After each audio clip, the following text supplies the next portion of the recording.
by a few minutes because we're hoping to get some of this technology around here working. That I never remember there being much of this in my day, but anyway, there's plenty here now, and it doesn't work, at least it doesn't work as yet, but hopefully somebody will come along shortly and just have one or two photographs, a couple of overheads, but we can manage without them. It's so amazing to see so many people here.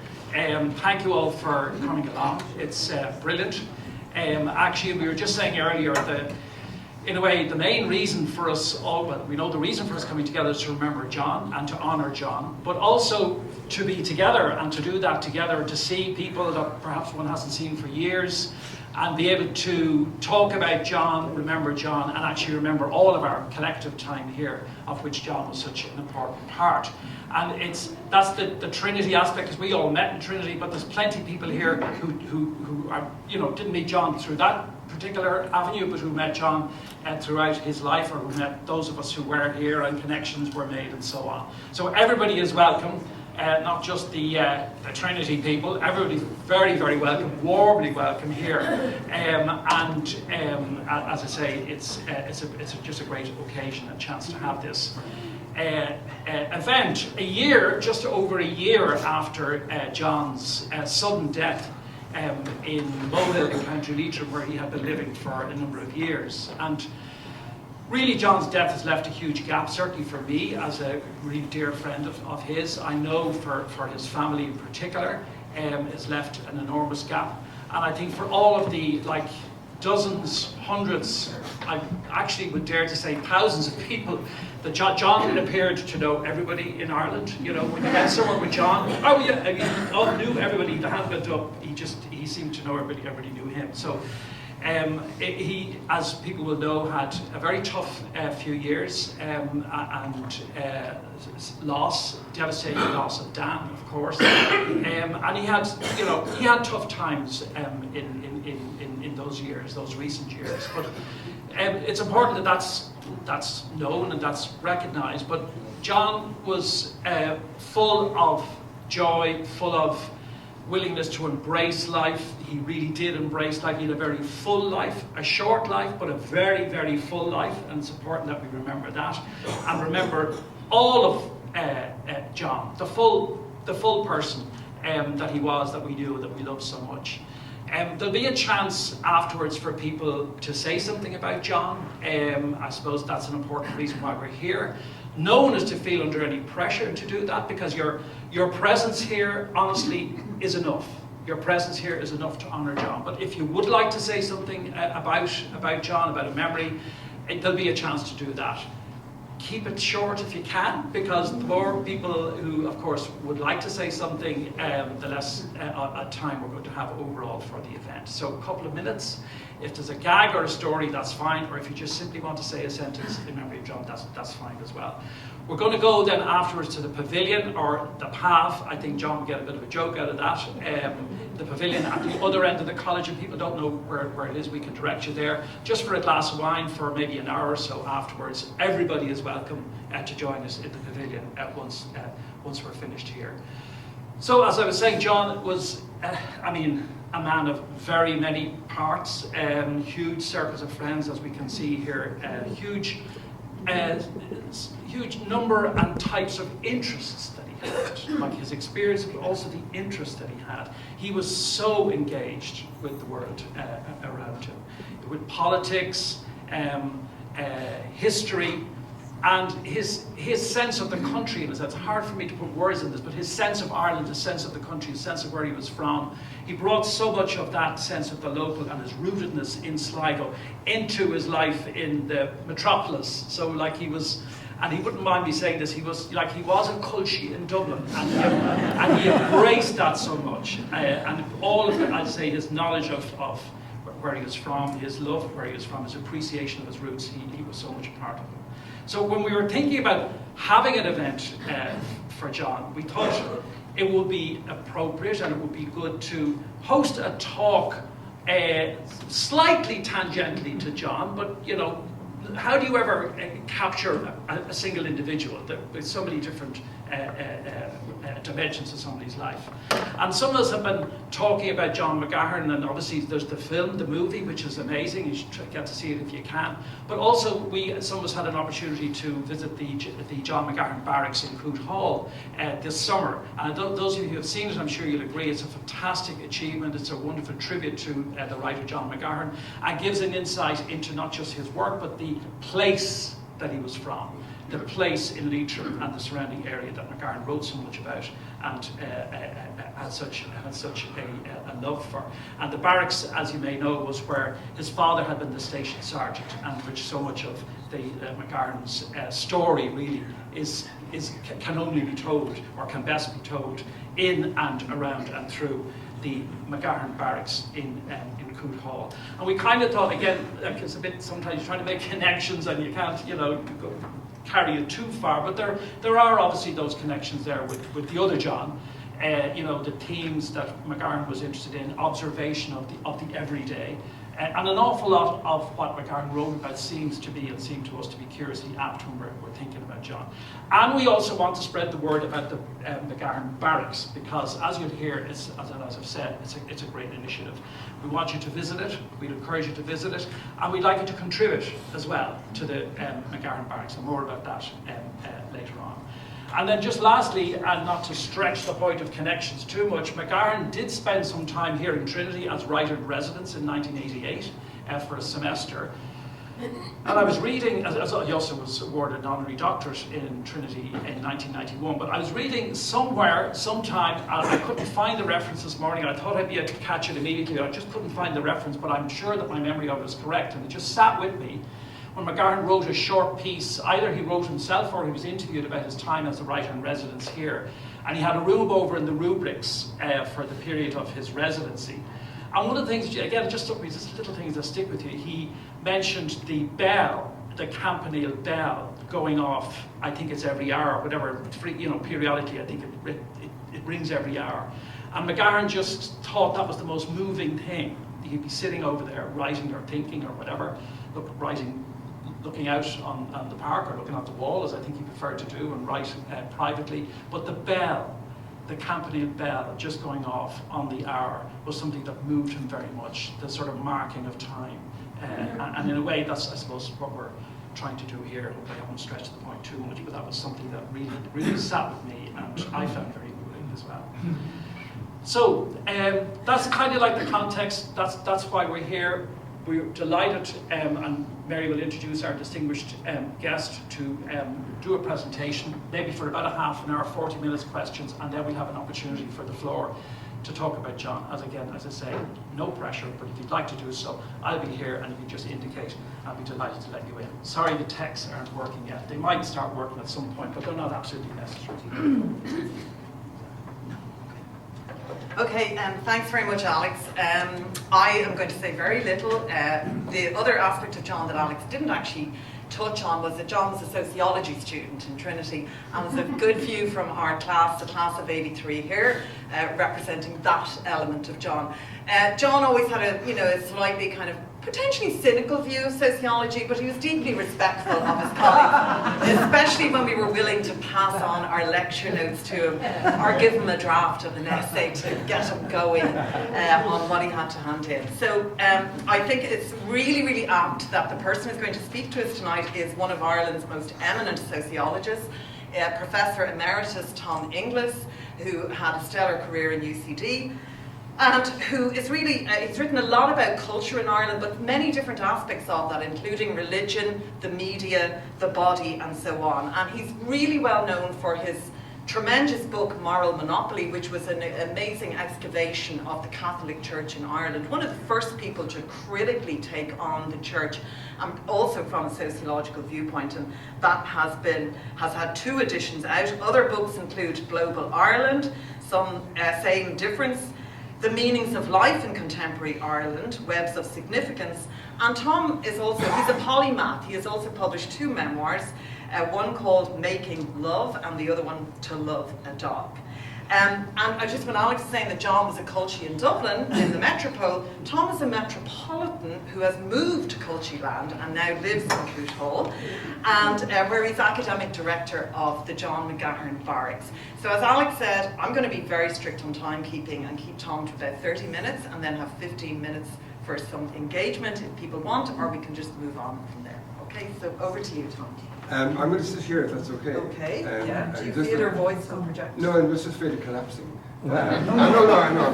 But no, I just think I don't want the idea of you speaking from a lectern just doesn't seem to be right.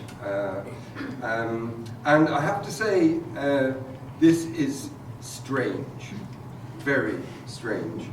I feel like an imposter.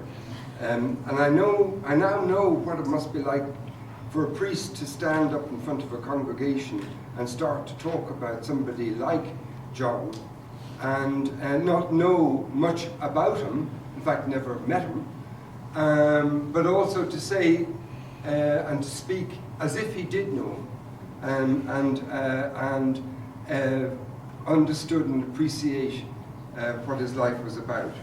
And so all of you know, it's almost like saying, I met the Holy Ghost, or I met somebody, and everybody else said, and I have never had that experience. And from what Alex was saying, it was obviously some fecking experience. So I feel an imposter, but I also feel incredibly jealous. And if John knew everybody in Ireland, I'm just hoping that he knew me.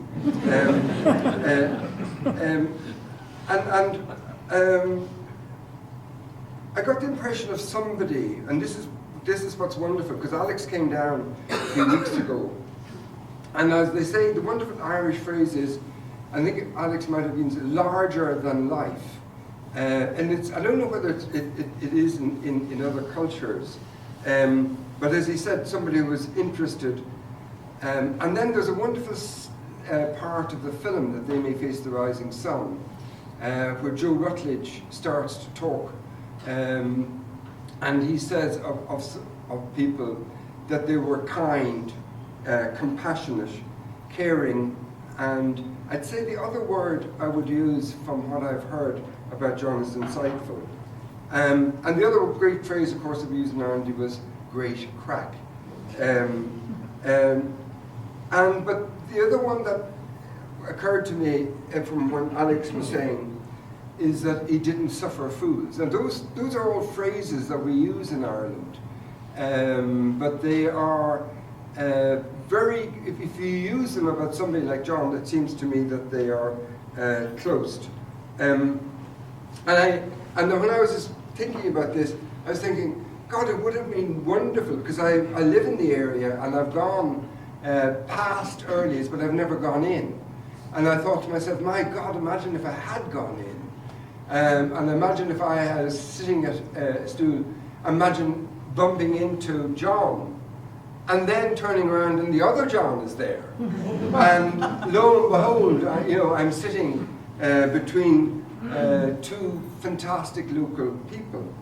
And that one of the things that comes across in Ireland, and which we, if we like, we try to decipher, is just how crucial the pub is in Irish social and cultural life. And I think there is a similarity between the two Johns in terms of this. There's a way of being in an Irish pub which you have to learn. It doesn't come natural to tourists, and it's like it's a piece of theatre that's taking place. But if you went into Early's, I'd imagine that everybody would know their role, and everybody would be aware of what can and cannot be said, and how it might be said, if it was that anything was said. So there is a banter and a repartee, and this is being captured in many, and sociologists have tried to capture what that is. But it's like insider knowledge. It's like emotion. It's very difficult to grasp unless you've been brought up within that culture. And I think what makes the Irish, and I don't know whether John was very good at this, but it's taking the piss out of people. And the one that only applies to half of the audience is pulling their mickeys. And again, I never met John McGahern, so I'm a Dublin imposter this evening. Again, I have this image of meeting him. And from what I understand, and I presume John Hogan was the same, was that he was a great gossiper. And in many respects, people say that, yes, John McGahern didn't partake in the Irish literary world, let alone the European or world literary world. He was more of a recluse. But at the same time, he held court in Laura Lake in his house outside of Mogan, or outside of Fina. And it's the stories he told that reveal a huge amount of what the Irish character is about. Sometimes I think of McGahern as a surgeon who had an ability to strip people back to their bare bones and then, miraculously, put the flesh back on, and so that we could see and understand and appreciate their humanity. I mean, there is a phrase that's used about McGahern is that with his razor-sharp pen, he tore the characters of the local people to pieces. That's the if you like, the not positive view of McGahern. But I just want to focus on a couple of things, because maybe you saw the film that They May Face the Rising Sun. What was odd about that film was that Pat Collins didn't include one of the major characters within it, John Quinn. And it's again a wonderful characteristic of McGahern that he didn't shirk from seeing the dark side of Irish. And They May Face the Rising Sun can be seen as a eulogy for rural Irish life compared to the earlier books. But the startling thing about that the book is that on page 16 it gives a detailed description of a marital rape,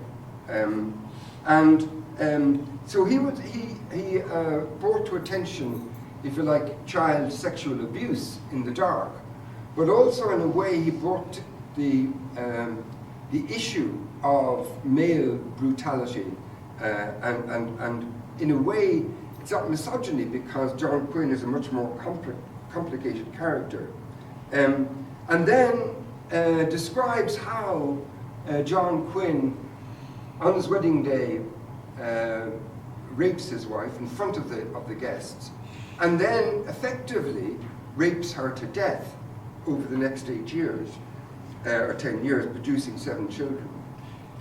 Now the thing that interests me is, first of all, that McGahern had the courage in this eulogy of rural Irish life to put this in at the opening. So we're well aware of this guy, John Quinn, and yet the odd thing is that he hovers around the book as something in between a despicable gore, Slíveen, and Cútúr.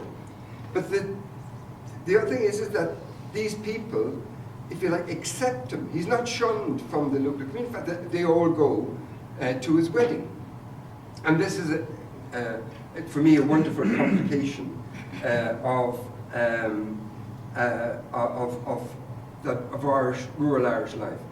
But it's also that he is contrasted, not deliberately, but James E. Murphy is the warm, loving, kind, generous, almost like the John Hogan character in the book, who's always there for everybody, who loves to gossip as well, but who is deeply honoured and respected by the community. So one of the tasks of sociologists, which very few of us have managed to do, and that was kind of an oddity, and of anthropologists, is to capture the moods, the sensibilities, the strategies and tactics of everyday life. As I said, that these are, as much as they're in the pub, they're also acquired through socialization. There's a way of being Irish, there's a way of talking about presenting yourself, etc.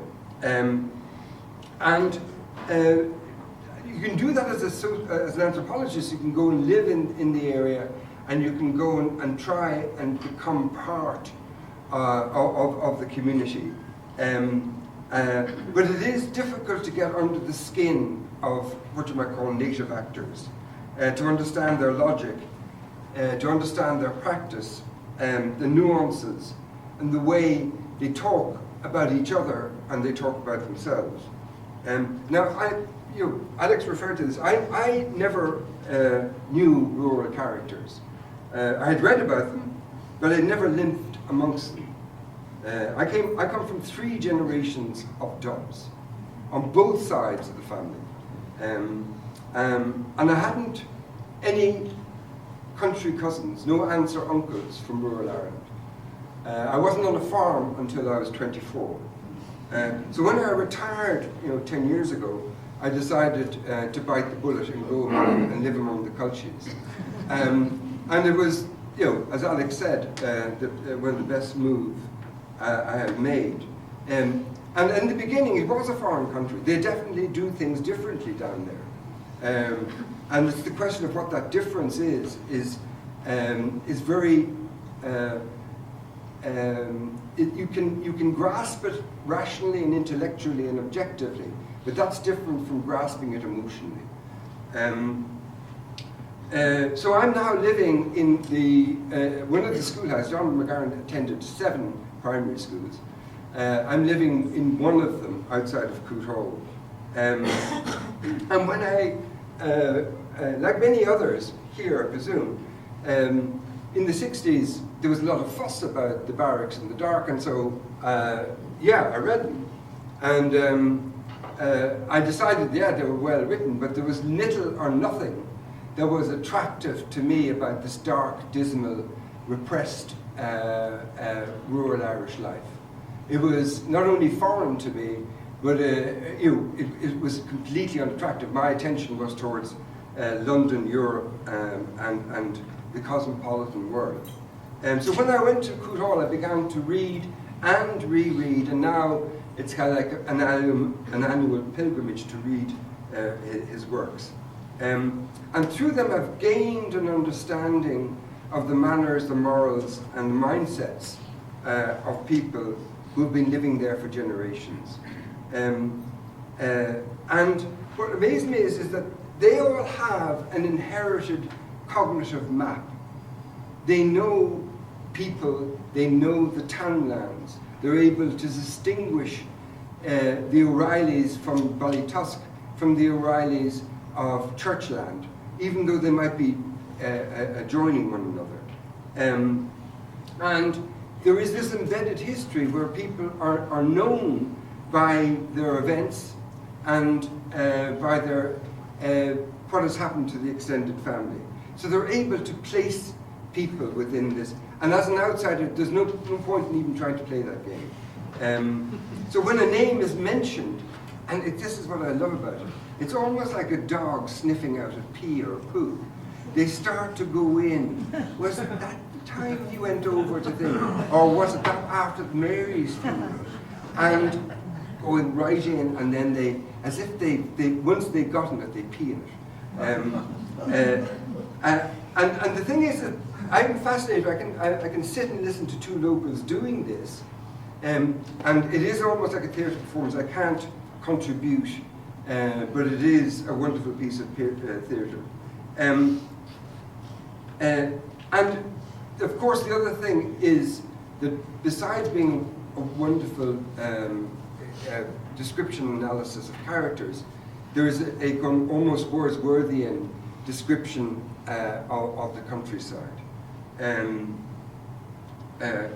But it's the way he did not flinch about writing the truth about the characters who lived in Coot Hall. I mean, it astounded me that, as with, by the way, John Quinn. I mean, I was cycling one day out to Lower Lake, and I stopped and I said, I didn't know where Madeline's house was, and John's house was, but I now do. But in that first, I said, and tell me, is that character John Quinn, is he real? Is he alive? Oh, he is. He's up the road. Would you like me to introduce him? No, I said.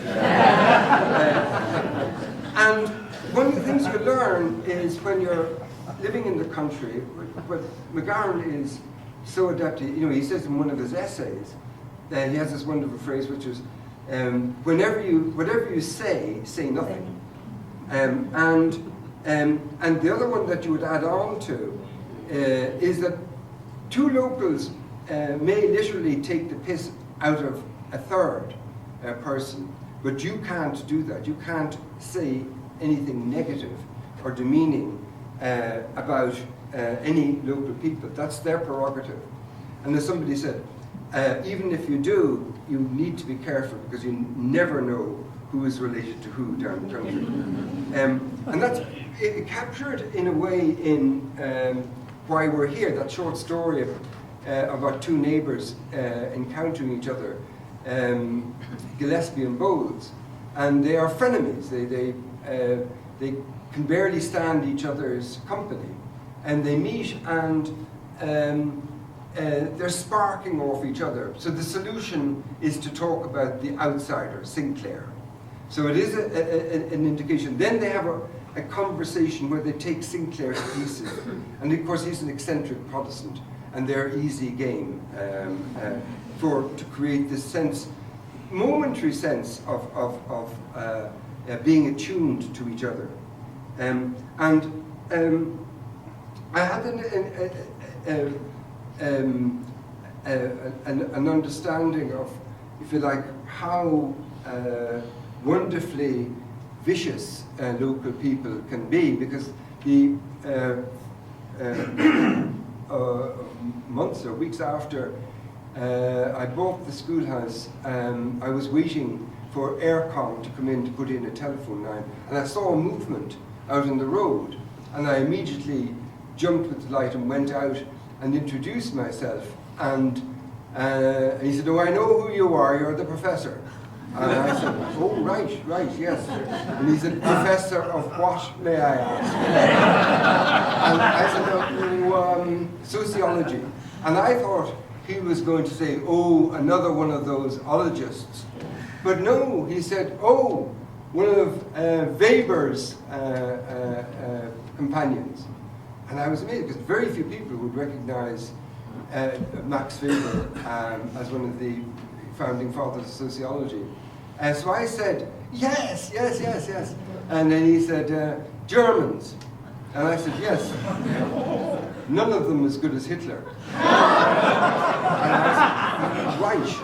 Great family man, Hitler. And with that, he walked off. And then, of course, I know that he was putting manners on me. I mean, and this is again that thing of, never talk ill about anybody in rural Ireland, because always assume that they'll know far more about you than you know about them.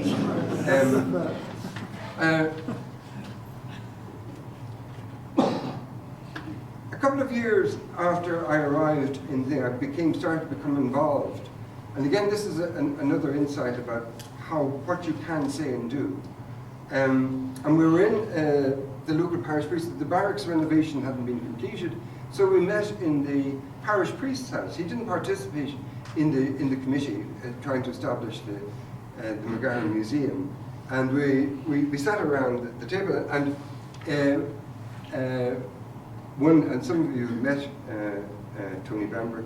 But anyway, Tony suddenly said, well, I've got a letter from Mary. As you may know, Mary won the raffle we had with that wonderful prize of a trip to Strasbourg.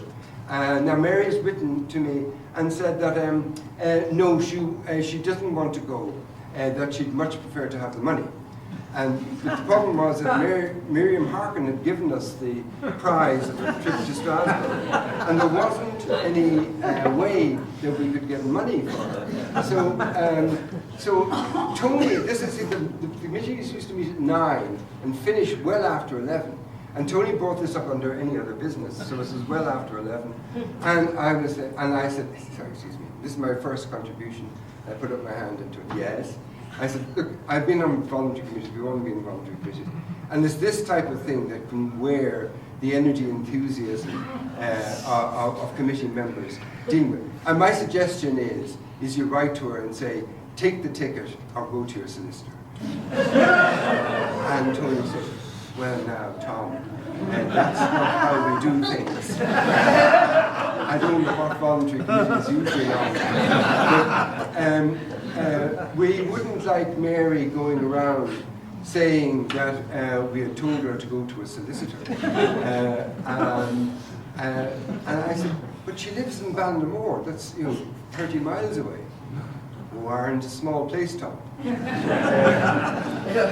So people ask me then, how have you managed to survive in Cullen? And what it is that the people and the climate put manners on you. I don't have to do penitential practice. I mean, I just went and lived in Cullen. It's no coincidence that the opening sentence of the memoir is, the soil in Leitrim is poor, in places no more than an inch deep. Now, why, of all the opening sentences to a memoir which is incredibly personal and insightful, would you start that? And it is because, in that kind of neo-Marxist phrase, the climate has a determining influence on everything that happens, as also, of course, does the land. And it's understanding, as McGarren so wonderfully captured, is that it leads to ways of being, it leads to ways of mentalities, it leads to way people present and perform themselves. And it is true. I mean, I walked down a lane near my house, and the land is so poor that the rushes have invaded the field to the extent that you cannot see the grass that grows in between them. It's just a field of spiky rushes. And so there's no money to be made from farming. And yet it is, if you like, to understand, it is the lifeblood of people who live in McGarren land. It revolves around having cattle, having heifers, and of going to the market. McGarren describes this, and again, it's part and parcel of They May Face the Rising Sun. And it's understanding and appreciating, if you like, the honest, simple, ecologically sustainable life that people are living where I live, that makes you realize that McGarren was not only a great insight, and for me, a guide to the people, he also, I think, is a prophet. And he's saying there is something that is unique, something that is sustainable about the lifestyle that people are living in rural land. And so farmers get such bad criticism, etc., etc., particularly from jobs like I used to be. And I said at the beginning that there is little that I would see in rural Irish life. Now, Dublin has little or no appeal to me. I mean, I come up to see friends, to go to book launches, etc. But no, my salvation is in McGahern land. And I think that he said of the dark when it was banned, he said, I found that a bit peculiar, he said, because I saw it as a prayer. And in a way, I think that They May Face the Rising Sun is a prayer to rural Ireland. And Daniel Miller wrote a book about skerries, and he called the book The Good Enough Life. And he made out that one of the great things about people in skerries is that they had no desire to go get experience, but simply to be in skerries and to appreciate the being in skerries. I would say the same thing about McGahern. One of the things, when I got involved in the barracks, and I wasn't expelled from the committee after my disastrous introduction, so I became involved, and I've done many strange things in my life. But one of them most peculiar was standing on the bridge in Coot Hall and through a microphone giving a commentary on the duck race. Now, I have to say, because when they asked me to do this, I naively, as a duck, assumed there'd be live ducks, but no, they were plastic ones. And they were all blue, yellow, and white, and the only thing that distinguished them was a number on the back, and people had chosen a duck with a number, and then there was a prize if you're a duck. Because what they do is they release them upstream, and the first duck to go under the bridge is retrieved, and then the winner is announced. Now, I just want you to... They get a trip to Strasbourg. And then, I think they got they're a bit impoverished. There might have been a tin of biscuits. So this is the thing that leads you to when you become involved in the barracks.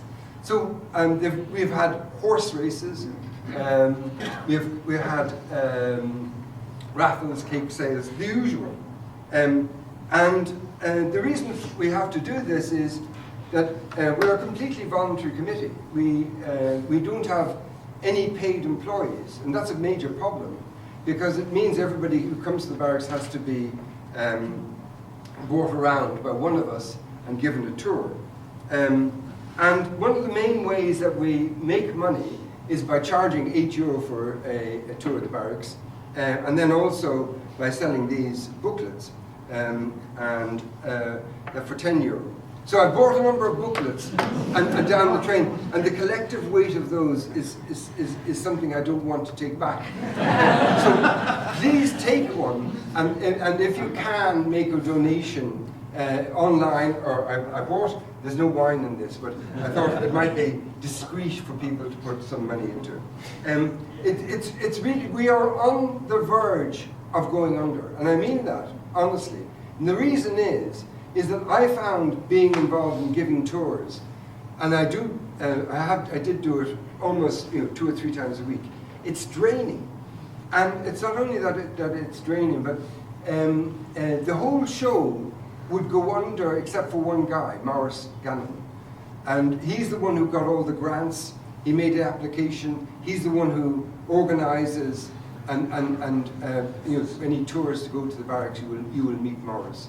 He is a tour de force, but nobody on the committee could in any way replace him. So if anything happened to him, the barracks could be, a dusted zone within a few years.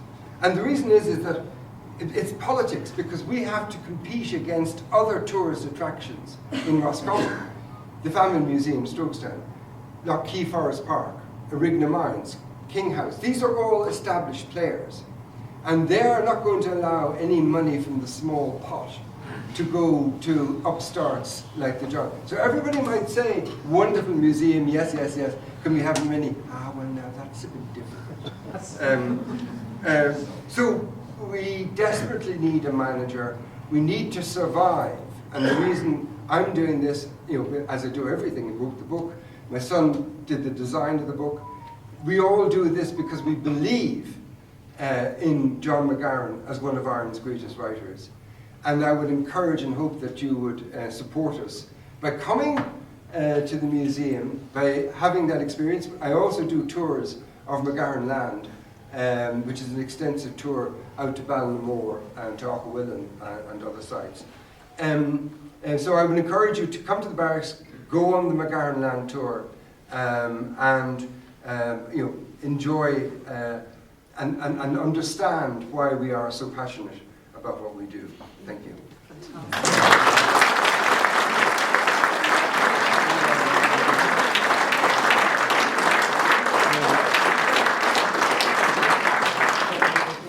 Thank you so much, Tom. I actually think that was a tour de force and quite unexpected. You never necessarily know what someone will do, but I think it was brilliant the way you weaved your understanding of John, which was secondhand, into a really incredibly rich and granular understanding of what it's like to be a dog going in the opposite direction to which John did. But I think John would have really enjoyed it, and if he's up there somewhere, I'm sure he's having a good snigger at some of the stories. So we want to keep things very tight. So I know Alex has some messages from people that he wants to read out, people who couldn't be here. Would anybody like to make a comment or ask Tom a question or just say something short? Or you're very welcome to do so. We can... No. About McGahern. Yeah, sorry, yeah.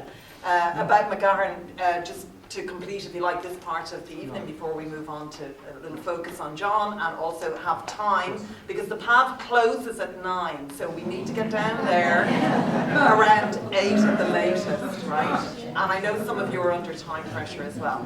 So would anybody like to ask Tom Inglis a question, or take out a checkbook and write a massive check? Sorry. It's actually in this is the ironic thing. Eventually Tony came to a meeting, this was after about 3 months, and he said, great news, he said, great news. Mary is going to Strasbourg. And somebody, this is absolutely true, somebody was looking at their phone, and they said, oh, I don't think Mary is going to Strasbourg. We thought, what? There's just been a terrorist attack. But a year later, Mary did go to Strasbourg and didn't suffer any attacks. That's great to Just hear. wondering, when you cycled out to Laura Lake, Yeah. did you have an electric bike or did you have a push bike?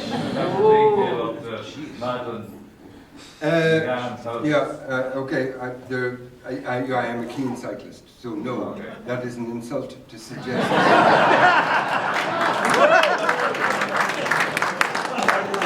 But it's okay. I don't think I certainly stand out because it's some hill up there. I could introduce you to the hill outside Keyjude. Oh, sorry, outside Ballyfarnham. McGahern doesn't live up that hill. No. No, the hill outside Ballyfarnham, I did it once. Yeah. And the ignominy of it was that my sons just kind of sailed past me and waited for me at the top. Can I ask you about about John Quinn? Yeah. That story about John Quinn and the rape of his wife and everything. Yeah. I found it absolutely horrific. But I assumed that was fiction. Are you telling me that John McGahern wrote the truth about people in the area? That's the interesting thing about McGahern. Wonderfully says that the best way to get to the truth of something is through fiction. And what I think he's always doing, because he wrote extensively about his father. He wanted to know the truth about his father. And so he fictionalized him into many different characters. Now, few people have said to me that part of John Quinn is his father. I think that's overstating it.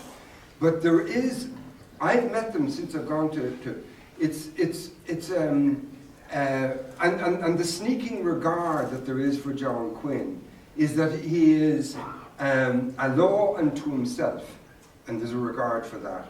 And the second one is he doesn't suffer fools, but also that he lays down the law. And the law is, because it's described in how Quinn goes in to the local school and castigates and challenges the parish priest for having beaten his child. And so That's a wonderful thing that there is.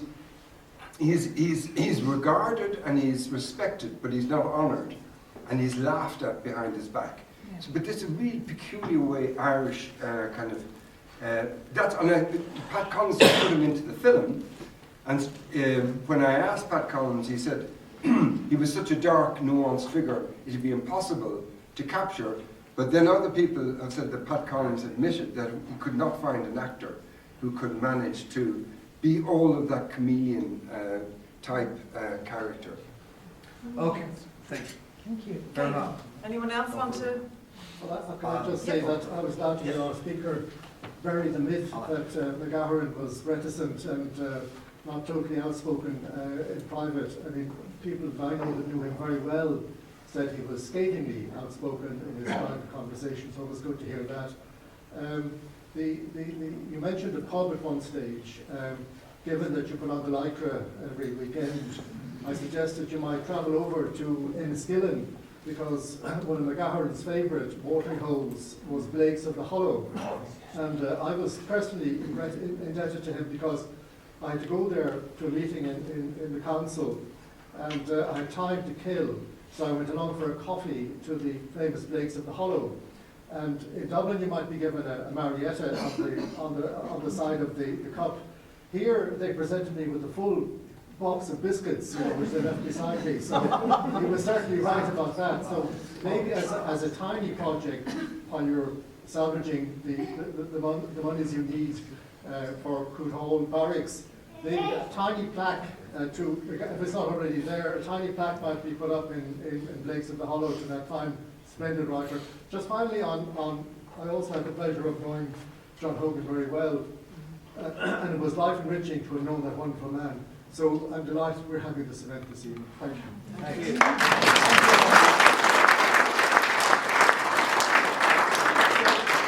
Question for you, sir.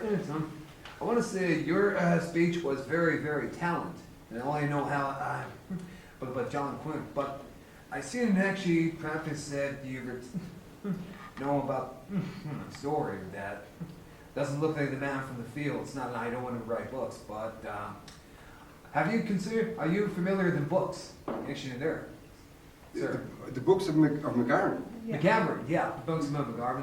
Yeah, So you know what? I read. He's a terrific writer. I reread them every year, all his work. Count Don. Well, I mean, okay, I haven't read the Rockingham Shoot for a while, but certainly the short stories, and the novels I reread them every year. That's okay.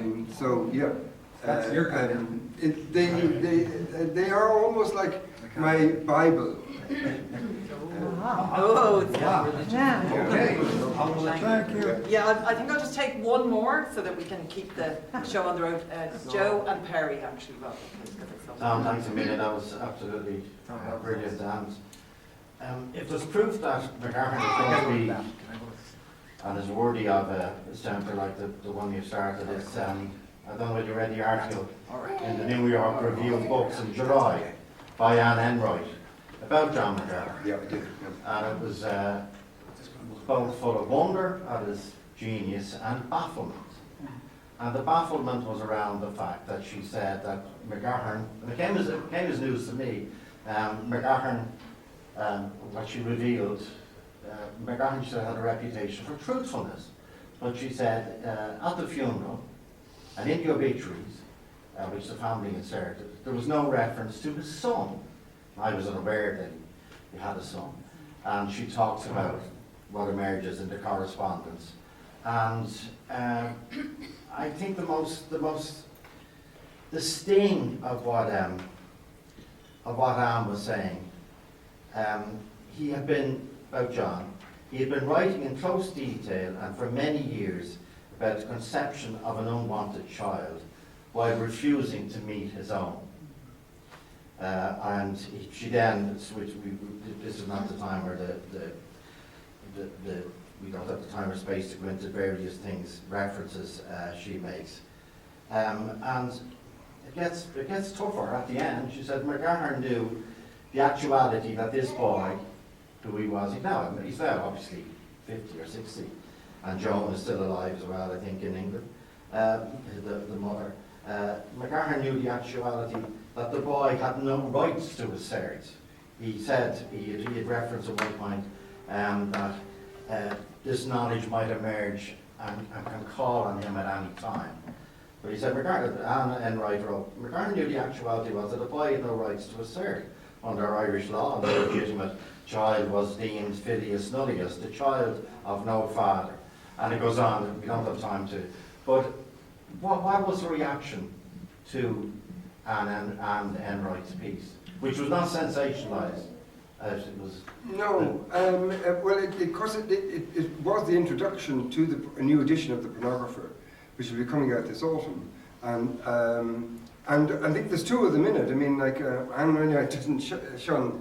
I was astounded as well. I thought that the Pornographer was the least autobiographical of his books. In fact, it's probably the most autobiographical of his novels.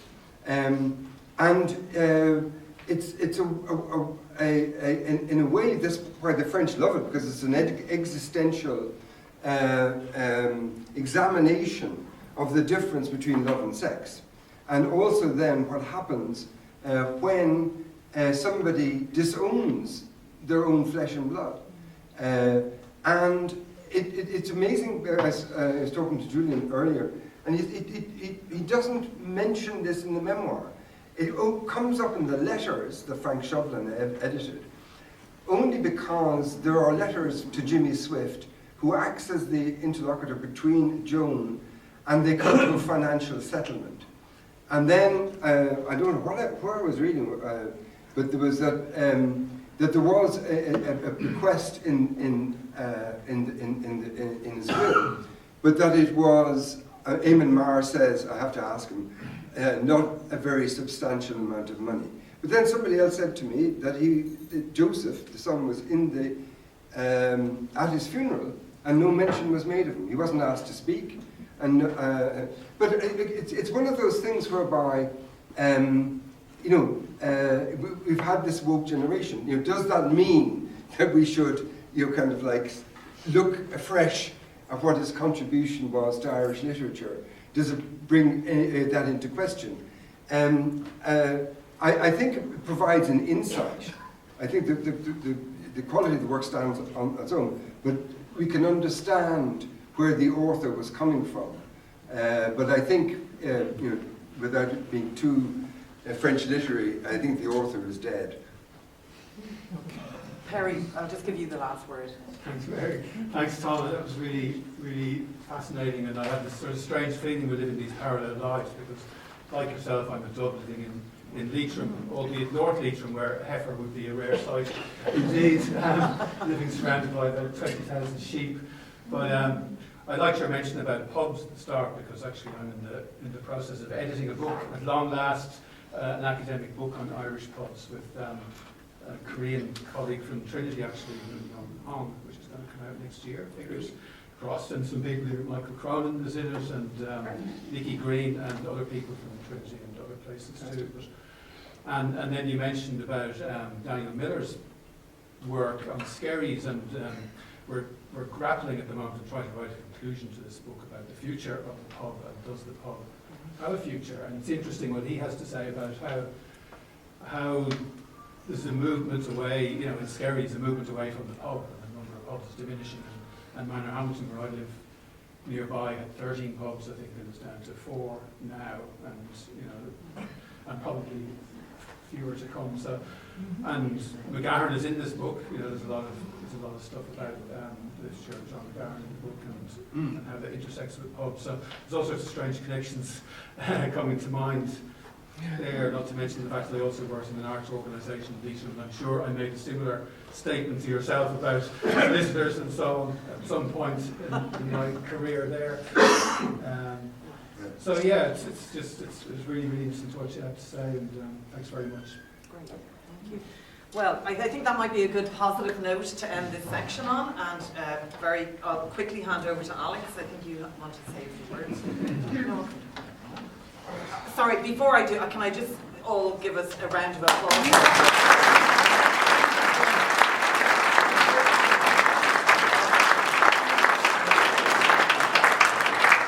These books free. Please take one. But But there is a kind of a suggested moral obligation to make. Okay. Well, I think I'm going to, because it shouldn't be up to Tom to do the merchandising himself. So he's made the point and he's made it very well, but I'm going to reinforce it and really invite people, urge people to make a contribution to this incredible initiative in Coot Hall. I've been there, as Tom said, and Mary has, I'm sure others have too.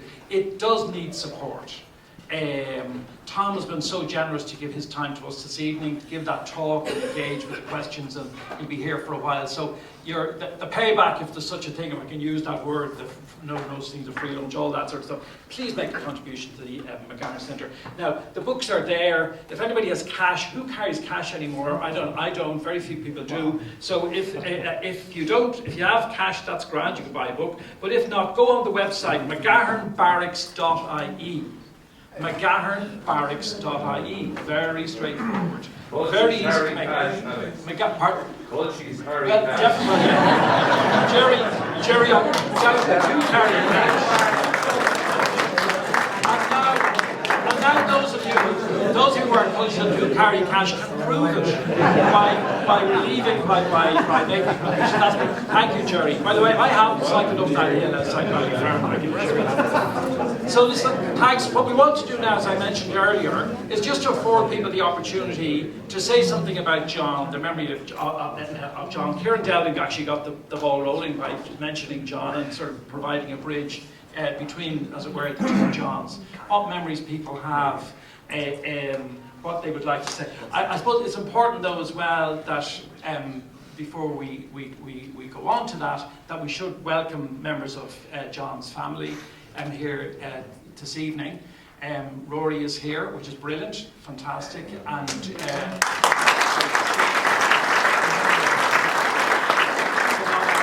a lot, of course, not least because of his outstanding success in the political arena in recent months. We're delighted about that.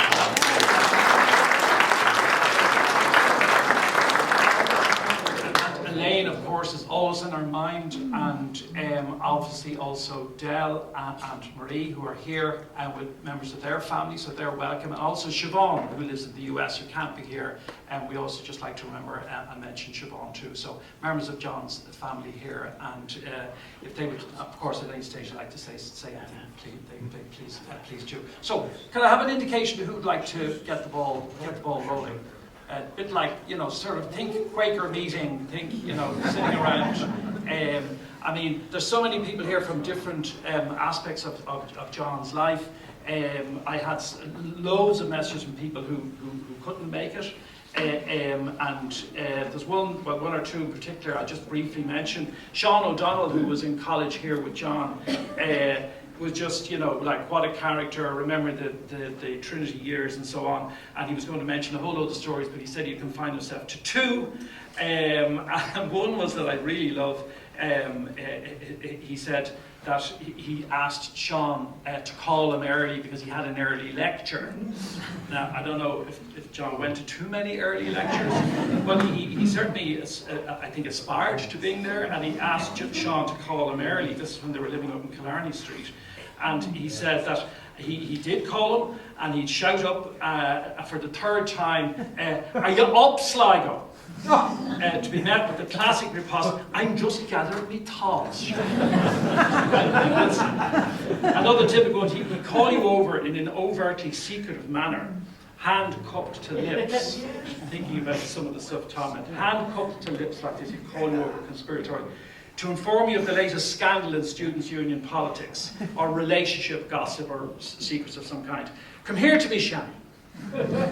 Do you know what happened with X, whoever it was? Don't tell anybody." The exclusive that John was carrying would be revealed, and then more often than not, he would have already told Sean about it in a previous sworn to secrecy moment. "I know that already, Sligo."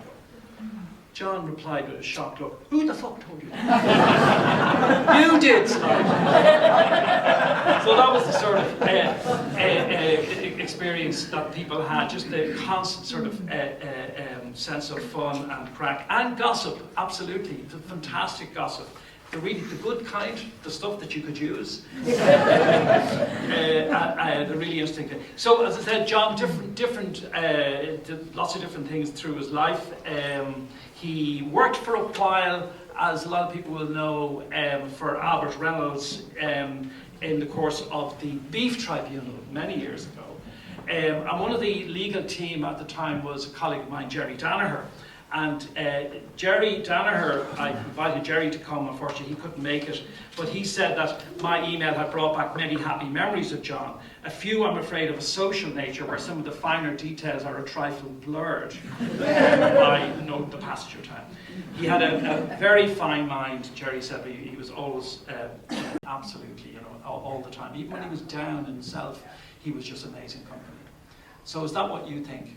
Is that what people hear?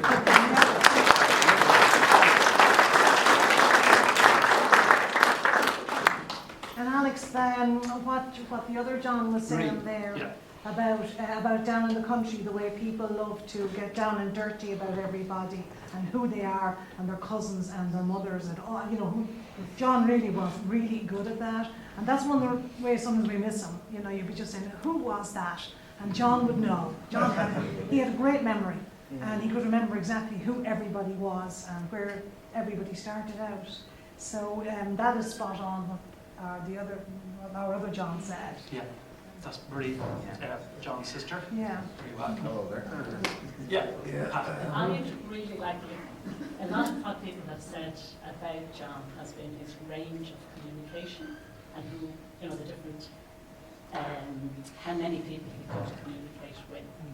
But I always really appreciated John's capacity to ask you how you were. And he always called me Patsy. There's very few people who call me Patsy. And he'd always chat, and he'd be chatting away, and then he'd say, "And how are you, Patsy?" And I knew he really cared. And he'd pick up on things the next time I met him. And he remembered things about people. And that's getting lost. So, yeah, I really miss it. Very true. That's very good. Very true. Here, here.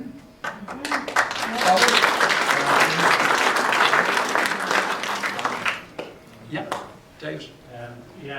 Myself and my brother Jim, we shared the flat with John, and we were speaking fluent Shan. But let's get one thing straight. John was Sligo town. So any talk of the rest of the people outside the county, they were buzz. That's true. That's true, man. I done that before. But John, it's hard to believe it's a year. There's been times I've wanted to text John about football, Man United, not have to be a Man United fan, cricket or anything like that. So, on the Bitter Red, that wasn't Bitter Red. Oh, yeah. Bitter Red. Suffering Bitter Red supporter. And Mary and yourself We're taking it over. We've embraced it. We've embraced it. So anyway, it's a year, and it's so hard to believe, and we miss him too. It's a great company, and all the things people say. Like new people, rules of organization, he dealt with everybody, and he never had he would be stopped sharing, talking to anybody. Thanks, David. Yeah. Great. Good job. One thing he kept under his hat very much, John was born in Ballinamore in County East. I knew that.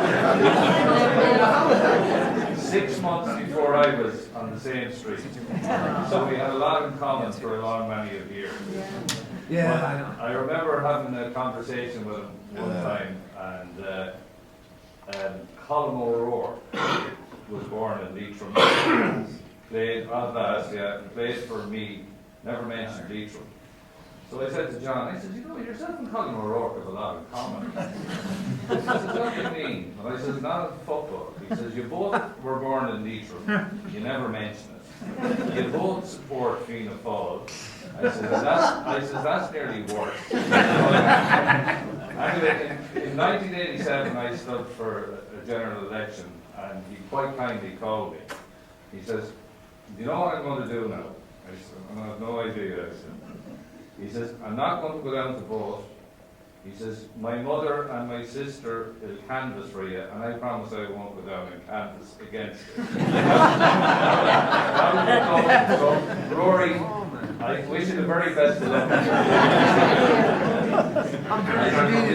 Commitment and the communication skills of your dad, you'll do extraordinarily well. And, the very best of luck. He was really, and finally, I'd like to thank Joe Duffy. He sent me a beautiful,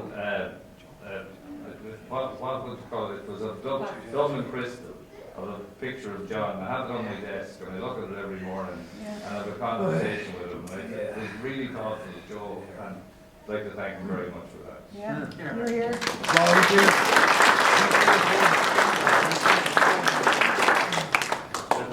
Thanks, Alex. My name is Jim O'Callaghan. I got to know John Hogan through politics, actually. When I look back at my political career, people ask me what was one of the great benefits. It was getting to know John. And I think part of the problem was we both lived in Ranelagh, which, as you'll all be aware, was not a hotbed of Fianna Fáil support. There was about 2 or 3 of us. But when I got nominated to run, about 6 people said to me, you've got to meet John Sligo Hogan.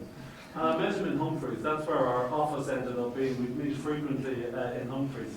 But I thought this character was fantastic. We seldom spoke about politics, but just being with him was wonderful. A great insight into politics. In fact, and he was, you know yourself, when you're running for politics, you can meet people who are always telling you what you have to do. John would do it in a much more relaxed way. He had a great, incisive political mind. But I just want to give you one bit of great political advice he gave me. And I have to tell you about the fact that when I was running for politics, I was also a barrister. And back in my mid-30s, I developed a bit of an affectation. I decided I think I should buy a hat. And in my mid-30s, I thought about it for a while, I went into Kenny and McSharry's on Nassau Street. And I bought myself a brown fedora hat. I was doing it because some of you will know that barristers wear a hat. In my mid-30s, I thought I was a distinguished-looking person who would make me look more distinguished, maybe make me look more interesting. So I bought the hat. I think I spent about €100 on the hat. And I brought it home, but the truth was I was too insecure to wear the hat anymore. I just never got the nerve to wear it. But about 3 months later, I was due to meet John Hogan and Conor Maguire in the Dropping Well. And it was in November night, there weren't going to be many people there. And I decided this is a good time. So I put on my coat, it was dark, and I put the hat on, and I walked down up by Corcoran Park, down to the Dropping Well. And like I wore it quite diffidently. When I came in, I took it off quite quickly. I didn't ostentatiously put it on the bar, just put it on the edge of the chair, put the coat over it. Oh, we had a great chat. It was out John and Conor. Conor left at around 10:30. John and I stayed on till around midnight. And as we discussed lots of things. As it was evening, I put on the coat, held the hat, and at the door I put the hat on and said, see you, John, talk to you shortly. And he called me back and says, Jim, will you do me a favour? I said, what's that? He said, will you lose the wanker barrister?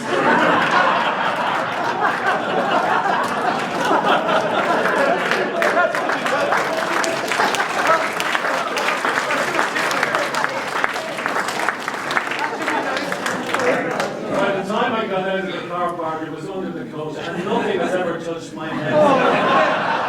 Great political. That's unbelievable. What unbelievable.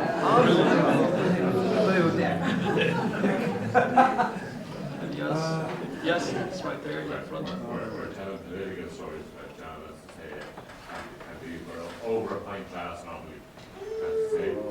But you used 2 phrases earlier on. I tried to educate John that the South Dublin way of this pastime was extracting the Michael, but the proper parlance and whatever. And I reversed my slagging of him by me. He said I'm normally greeting me as being the colonial blue shot and whatever. And I explained to him the formation for the reason of the blue shirts being formed was that a group of men got together to defend a Common Gael meeting. But when the riot broke out, they ended up beating each other. And so, the next meeting, they decided they better have a uniform, and that was the blue shirt. And so I told John that in fact it was a proud way that I was proud to wear, because all my ancestors were of that ilk, and he never used the insult of me. So that was the reward. And the other one was that I tried to give a piece of advice to whatever, of an old woman that I knew, and she had this phrase: I never repeat gossip, so listen well the first time. Thank you very much. One last comment. John was, as we know, was a delightful person and a very engaging man. But he was also a very tenacious person. You know, he was a great risk taker in business and other things. And obviously, he wasn't a senior counsel like yourself or the eminent gentleman behind. But he obviously, his time in the Beef Tribunal and other fora taught him a fair bit about the law. But I was amazed on one occasion. He told me that he'd been driving along, and he was brought to court because he had gone over the speed limit in a particular zone.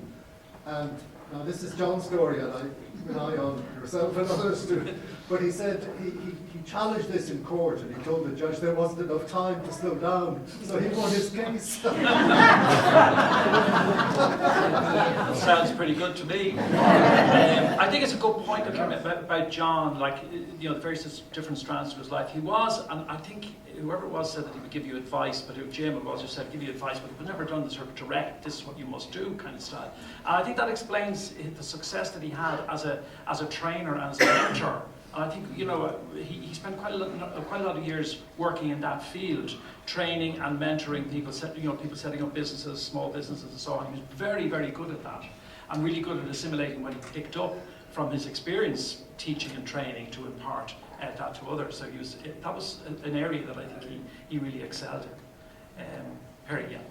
Yeah, I think mention was made earlier on by Mary about John's cynical approach to sociology, or I would have called it an efficient approach to sociology, perhaps, and I was a direct beneficiary of that, actually. Coming up to the final exams, I remember, I wasn't doing that great, but myself and John sat down, and John had very efficiently analysed all the previous exam papers over a long period of time, and we honed in on James Wickham's paper at the time, remember, and he predicted, he had absolute certainty that there was going to be a question on absolute and relative poverty was going to come up in this exam. So I went off and I wrote my essay on absolute and relative poverty, and lo and behold, there, the very day of the exam, it appeared, and the rest is history. So I wouldn't be where I am today. I literally wouldn't be. I mean, I got a good degree out of it, better than I probably should have. It's getting me a job, and another job, and I probably wouldn't be where I am today without the direct intellectual and calculating activity of John. So ironically, living in Sligo for 25 years, and I sort of lost touch with him, you know, but, except for one memorable night in Comedy Sport, or unmemorable night, or unremembered night in Comedy Sport. But yeah, I owe him so much for that intellectual and intelligent and efficient approach to our education system. I should have mentioned Paddy Little sent a message, and so did Derek O'Flaherty. So, and neither of them knew that John had died, actually, which is it's just so sad, you know. And a number of people who came back said they didn't know. Some of them are here, actually. Some people who are here who hadn't known, and some who couldn't make it tonight also hadn't known. So it just, you know, I suppose that's you know, part of modern life. You know, people that you know or knew die, and you don't hear about it, which is kind of extraordinary sometimes. Joe, did you? Yeah. Yeah, well, that's your instruction, Alex, and that's very usual. A couple of things. One, you need a good producer, Joe. At least you still have the puppet master you were when I was president of the senior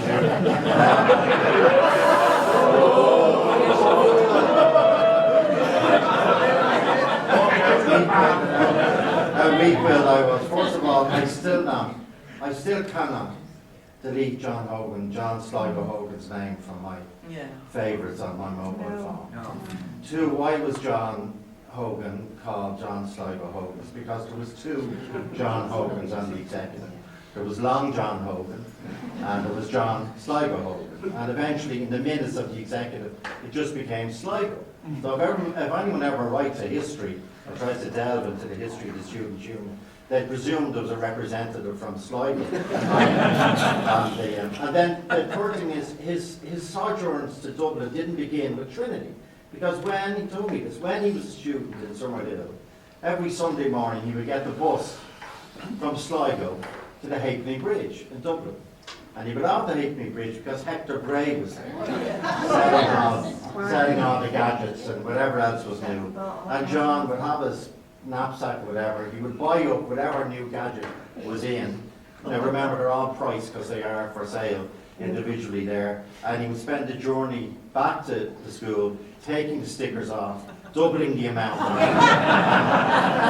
then selling them. And then the final thing, you asked me to say rightly so, is about what John would call the shekels, the moolah, or the wedge. The wedge. The wedge. Because Tom's powerful piece. But I think one of the first things that if John was here, he would say, I didn't know the centre was close to being on the brink, and Tom really brought that across so strongly. So if you could again remind people that John was a great man for the wedge and encouraging people to part with the wedge, but also to share out his wedge whenever as well, and to remind people that Tom Inglis and all the brilliant people up in Cullen and Leitrim who were trying to hold that centre together need all the support. So the website name again, and we'll encourage people to try and donate. McGahernBarracks.ie. Yeah. And by the way, I should say, John Hogan is there. John Hogan, John Miles Hogan. We'll say that, but John Miles Hogan is also going to say you're really welcome, just because your name is mentioned.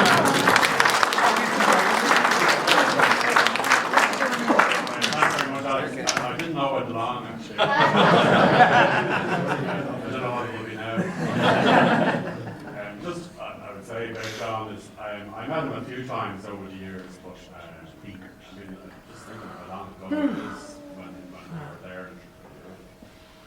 Every time I met him, you felt better after meeting him, Yeah. So he was one of those characters that did that, he actually feels better about yourself. Absolutely, Thanks, Alex. I just want to say a little word, because one of the things that happened after John died was how many people actually contacted us once they heard to tell their own little story. And like Patsy, John always called me Maro. And I loved that because I couldn't bear just being a regular Mary. The obvious proverbial Mary getting with the trip to Strasbourg. You get fed up with having the same name as 50% of the people over the age of 45 in Ireland. But John always Maro, and I think it was really nice.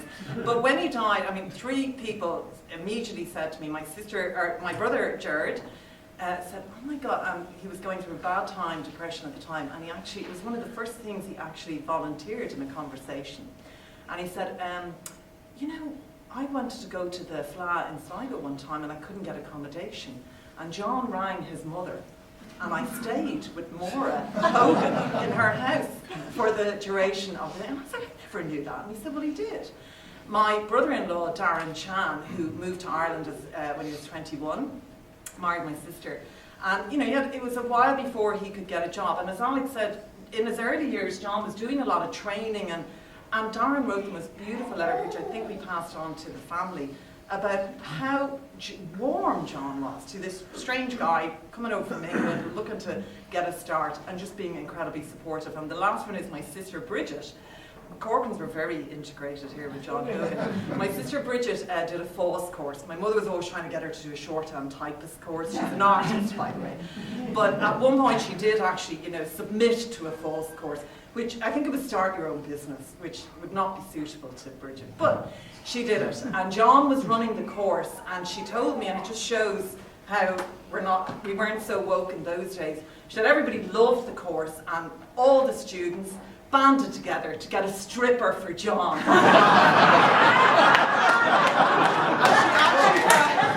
had a photo of an absolute petrified a stripper in front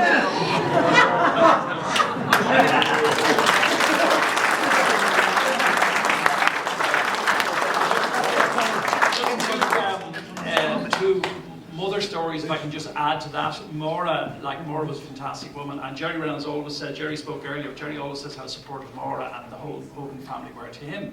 And she was an amazing woman, incredibly generous, so decent, so lovely. And John just got an awful lot of his qualities, I'm sure, from his mum and his dad, but just that one knew Maura very well, and obviously all of that family. And just to say that, and actually on a separate occasion, a whole load of us went to Sligo on a different occasion, and all slept on the floor in the Hogans up in Cartron. I don't know, there's a few people here nodding their heads were part of that. And there's people here who were there who don't remember being there. And so, but the other thing I was going to say about my own mother, because my own mother has a story about John, if I can get through it without sort of, getting too kind of soppy or whatever about it. But my mother is fantastic. She's still with us. She's 90. She's amazing. She loved John. And she had, when I told her we were doing this, or when I told her John had died, she said, and she again said to me, she said, you used to bring him up here for Sunday lunch, which was true. So my father died many years ago. My mother, as I said, is still going strong. She used to have us for Sunday lunch, and John would come up when we were living in Fairview. And she said, I can still see him out the back. And she has a sort of a smallish garden, but not a nice colour out there. And she said, now, maybe this, make of this as you will, but I think it's very clearly etched on her mind, and I'm sure it's true. John's hair, like when John was young, John had really, really strong red hair. She said it was the exact same colour as a flower that we had in the bottom of the garden. I said, I couldn't make out the difference between the cheese. And the other thing she said was, like, as I said, she's 90, she's incredible. She's on X or Twitter or whatever, less so maybe now, Facebook. She was an early adopter. She got a what do you call it, desktop computer like 40 years ago, and has been brilliant. And John is responsible for that, because my brother Shamey worked for John, so John had to supply Shamey with a computer. My mother learned computer skills on the desktop that and just stood to her all her life, which is amazing. So, two little mammy stories. I'm going to let Rory in first, and I can see Dave. Sorry, before I do both of those, the time is running out. There is no. Is there anybody else who would like to say something? Just like kind of a sense of many more people would like to speak. Do it in we could just, is there any, just show me, again, I'm not forcing you, but no. Okay, so maybe 2 or 3 more. Okay, well, do you know what I'll do? I'll go to David first and then to her. That might be better. Yeah. So, sorry to be late. I would have met John later in life, even though I was older than me, which I like reminding him. And I think it's just with all of the various social stories and all of the various relationships that have bonded, and I've seen since John passing and known since John. So, John was foisted upon me by a fellow Fianna Fáiler on the board of the Irish Mortgage Holders Organisation, having been with MABS previously in Aussie. There was a very serious side to John. He did torture me for 2 years on data, which I never forgive him for. And it was a torturous experience just to see. And when you saw an email from John, you had to click on it first and say, fuck, what's this? Is it serious, or is it just formal, or is there a difficult part to it? Unfortunately, there tend to be a lot of data questions in it. But I think on a very serious note, to say, John was a good friend to many here, a later friend to me. He would have been actively involved with us on the board of the Irish Mortgage Holders Organisation with MABS beforehand. We would have, in the mortgage crisis and post-crisis, assisted 22,000 families in restructuring their debt. We would have done a quarter of all the bankruptcies in the state free of charge as a charity, and then we would have, 2018, established iCare Housing, which is now a group housing body for those in mortgage difficulty, where we purchased 572 houses with 1,400 tenants. So, in amongst all of the historical friendships and stuff that are there, new friendships were born, and a very, very, very significant number of people were assisted with John's help, and he will be missed by many.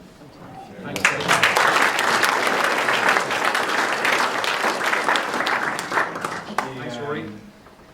There were so one of John's close friends, Conor McDermott Rowe, he couldn't be here tonight, so he asked me to read this out for him. Now, Conor's very theatrical, so I probably won't do this justice.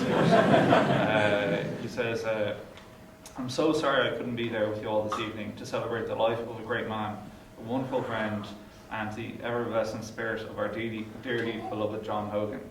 I knew John for over half a century. Throughout those years, we always kept in touch, even if the drudgery of work got in the way and a few weeks managed to slip by without us chatting When I did lift the phone, I'd always get, "How's it going, Sham?" down the line. After an hour or so of us catching up on the gossip from Sligo, updates on past peoples of Summerhill, and the yo-yoing of Sligo Rovers, usually the call would end with, "When are we going to catch up for a couple of scoops?" John's mum Maura and my mum Nora were besties, and when Maura popped in to get her pension from my postmistress mum, Nora would always have a little present for Maura.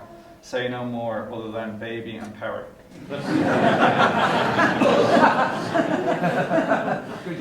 John and I went to primary and secondary school together. We played rugby and attempted many other activities. We ran amok in Sligo before and after during our leaving certs. And when we moved to Dublin, we shared not only a drafty house in Windy Arbour, but a dank and youthful male-infused bedroom. I'm so happy that tonight you've decided to remember John alongside the work of John McGahern, a writer whose work will live on with us forever. I am currently working with the producer of the beautiful Irish film That They May Face the Rising Sun, and I know he has another McGahern project in the works. John Hogan was simply known as Sligo during his years here in Trinity, but he also had a great love for County Clare. I believe his father hailed from the Banner. And of course, John lived the last few years in Leitrim, the county at the heart and soul of McGahern's writing. The one thing these three counties have in common is the west of Ireland. And for me, that's what John Hogan was, a true west of Ireland man. He loved his coastlines, he loved his villages, boreens, boglands, and he loved his people. John was always the friend you could count on in your hour of need. If you were stuck for a few bob, or wedge as he called it, he was there. If you needed a shoulder to lean on, his were very broad. He was always at hand with advice, sourcing solutions, making introductions, and last but not least, wonderful company over a pint or four. John loved a good yarn, particularly tall tales with a laugh at the end, and he was a dab hand at telling and enlarging these. He was a huge supporter of the arts and of sport, Irish sport in particular, and would celebrate his country's above our weight successes with abundant pride. But nothing roused John more than politics. Irish politics was his lifeblood. John liked nothing more than good debate, airing strong thoughts, or having healthy arguments about the state of the nation. And I have to say that any time I found embroiled in such a squabble, I usually would concede to a friendly defeat and quietly move on. John bestowed a great honour on me by asking me to be godfather to Dan, his first son, a role that I held with great pride. May God bless you, Dan. God bless you. John will be missed by so many people, none more so than his family, Rory and Elaine, Maria, Del and Siobhan. He will be sorely missed by his friends, many of whom are here tonight, and many more like me who are there in spirit. We will miss Sham, seeing the great flash in the sky, your dear friend Connor, known to John as Mongo.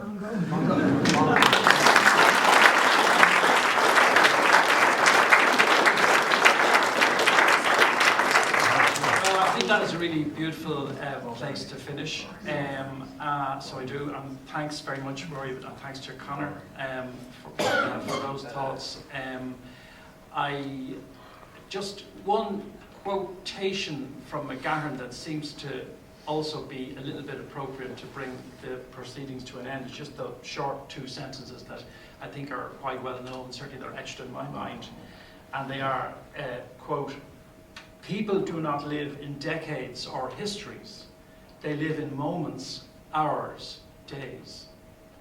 And I think that is incredibly apt for what we've been reflecting on here. We're thinking back over the decades, 4 decades since we were all here doing our thing. Most of us are still here. John has packed this room. We used to pack rooms in different contexts back then, but he's managed to pack this room this evening. I just want to thank everybody for being part of this celebration of a great friend, full of decency, full of integrity, not a saint. Stand up, any saints, there aren't any. He wasn't, but he was a true friend and a wonderful, family member as well. So thank you again for your attendance. Please do contribute to the centre, McGahernbarracks.ie, and please join us now in the pavilion for a glass of wine as our guest. And we'd be delighted to see you there for about an hour or so.